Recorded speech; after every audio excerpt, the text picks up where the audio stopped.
Hello, welcome to this episode of Rich Insights. I'm Don Rich, Head of Investments for Esoterica Capital Markets. Today's topic is on gold. All right. Now, some of you may be thinking, similar to myself, that this equity rally is getting long in the tooth. Right? And if you're thinking that way, you may be thinking about gold. Well, I'm going to suggest you may want to rethink your interest in gold. All right, gold has the gold price has been driven up as people look for a store of value. And in fact, it has been driven up to the point that now it's really starting to concern me. So let's jump to the charts, and I'll walk you through the reasons why. Here we have the gold-silver cross price. All right, so this is just the value of gold denominated in silver. All right, and here you can see this chart goes back to 2005, and the gold-silver ratio hit an all-time high just recently here on the 18th of March, and you can see based on the dotted line where we're at today, right, we've come off a little bit, but this thing has just exploded, right? The price of gold relative to the price of silver has just exploded, right? We are in out-of-bounds territory, right? Uncharted waters at this point.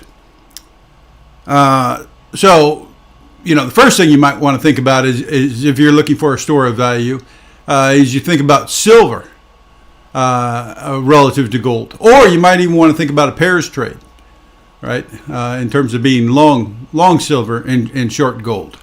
That's a riskier trade, and it's a different alpha proposition. But it is something to consider.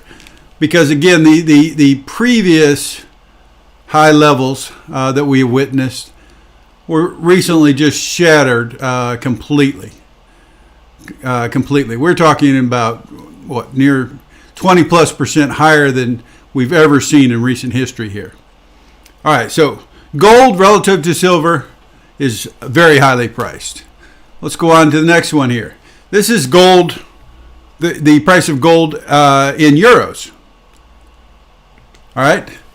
So again, we normally think about the price of gold in dollars, and I'm going to show you that chart in a minute.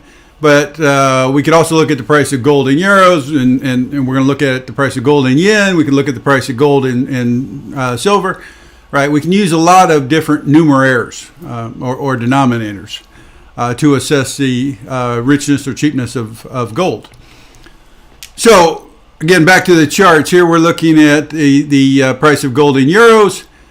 And you can see here, based on May 12th, we were just right at all-time highs. Again, much higher than we've seen at any point in time in the past. Much higher. And remember, this chart, like the previous one, goes back to 2005. So we have quite a bit of history here that we're looking at. And we've just have never experienced anything like this. In terms of the price of gold. So gold relative to silver is expensive. Gold relative to euro is expensive. Gold priced in Japanese yen looks almost the same, right? We got gold in euros, gold in yen. The scale on the vertical axis changes, but the conclusion's the same. They're both trading very, very close to their all-time highs. Right. In fact, within a couple of weeks of trading at their all-time highs right now. So gold is very expensive, based on those metrics. But that's not the way we're used to looking at gold, right? Normally, we look at gold relative to the dollar. And we can see this run-up that we've seen in gold, okay? This recent run-up in gold, and again, the dot line tells us where we're at today, as of May 12th, rather.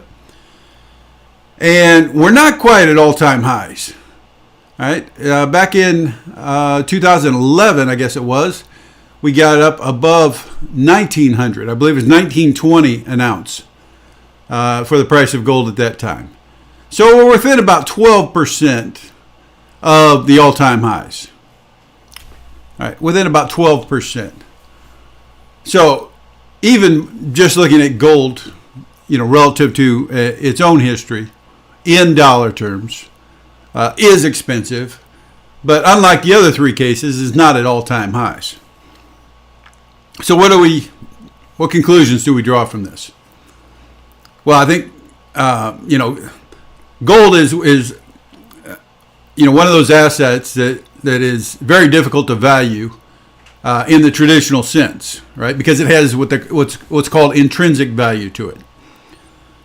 So really the only way to look at gold is through those metrics that I have showed you, right? The gold price today relative to its history, and the gold price today quoted in different denominations.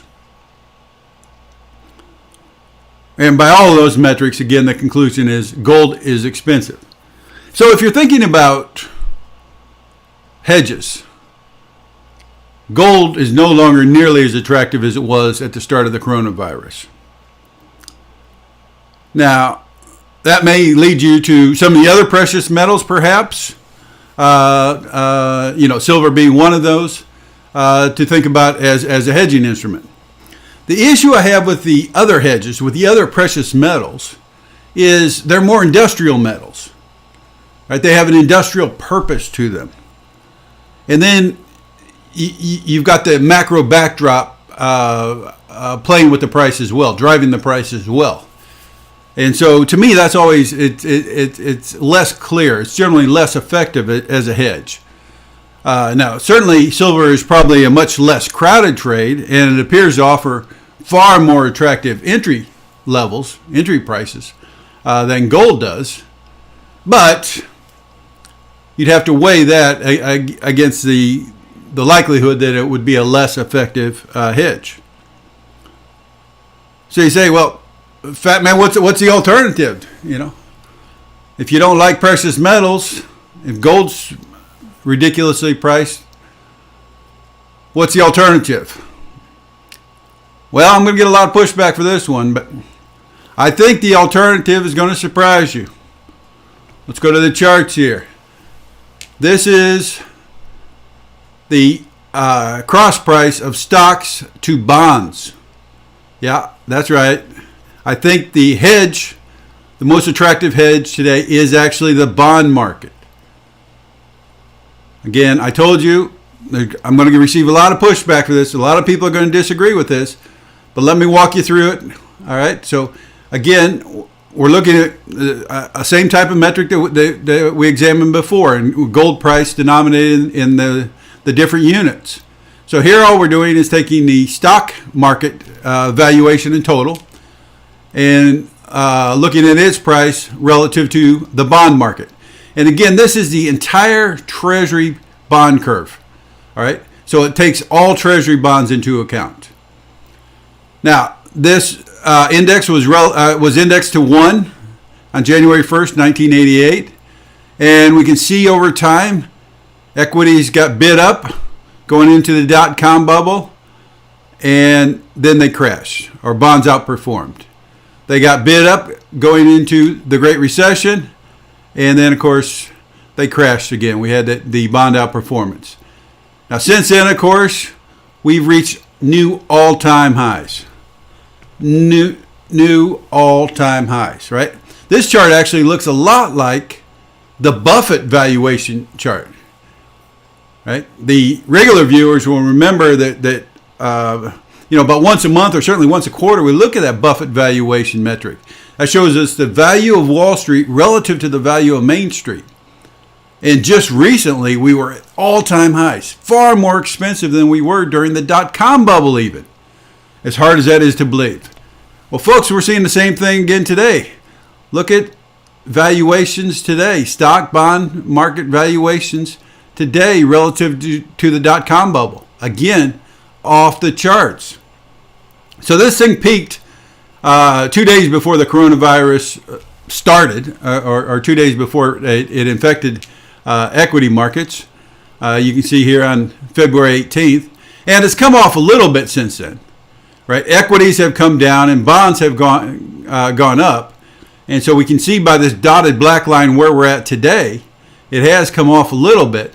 But we're still still far more expensive than we were going into the dot-com bubble, which by virtually all analysts would suggest that, you know, prices were nuts. They were completely nuts going into the dot-com bubble. And so I think bonds are the place to look. If you want a place to hide, I think bonds are where you want to look right now. I know gold is the natural reaction, but I still think that bonds look attractive at this point. They may not appreciate a lot more in value, but again, if you're thinking about a store of value, maintaining the value, preserving your wealth, I still like bonds. And again, I know that's not going to be a popular conclusion, and I welcome the feedback on this, but to me, that's the most effective hedge that I can find. All right, so that's our message for today. I'm Don Rich. You've just experienced a rich insight. I hope you've enjoyed it. May your beer be colder than the company you keep. We'll talk again soon. Thank you.